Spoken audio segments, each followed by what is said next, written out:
Welcome to our discussion of Meditation 3. We're now going to talk about formal reality.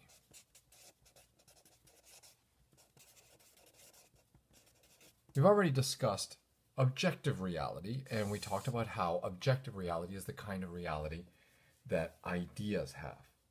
Well, Descartes wants to also talk about the sense in which things are real, not because they're merely ideas in our mind, but because they really exist in the world. And that is for that concept that he uses the notion of formal reality. So, formal reality is the kind of reality that things have if they exist. The kind of reality things have if they exist. Now, one of the curious things about formal reality is that it has degrees.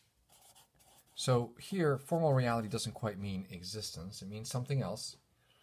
And the reason why it has degrees is because for Descartes, there is a sense in which some things are more real than others. And so, to be precise, for Descartes, infinite substances, or the infinite substance, there's only one, has the highest amount of formal reality. Then below that, there are finite substances. And then below that, there are, again, accidents and modes. And for Descartes, this, again, is a scale of reality that goes up as we go along this way, which means that things higher on the scale have more formal reality than things lower on the scale. And the reason for that seems to be that what Descartes is suggesting is that things that are higher on the scale of formal reality are more metaphysically independent. For example, accidents and modes cannot exist in and of themselves. In order for, say, a particular color to exist, such as redness, it has to exist on a finite substance.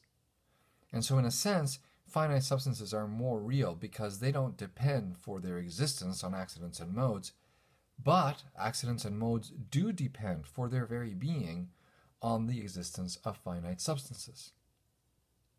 Likewise, for Descartes, finite substances depend for their very being on the infinite substance that is God. So again, we have a scale of reality that increases as we go up these three levels. The levels are supposed to be distinct levels. There's nothing really in between.